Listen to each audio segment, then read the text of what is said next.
Đây là chiếc xe lu. À, thằng kia có một chiếc xe bồn nữa kìa, thấy không, đó ghê chưa.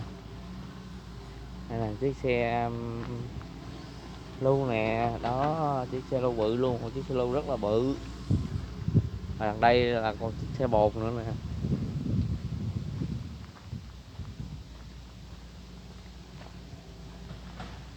Đây con chiếc, đây là con chiếc xe bồn nữa nè. Đây là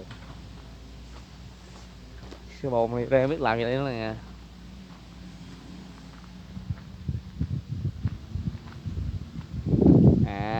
Đây là chiếc xe nó làm bằng nhựa,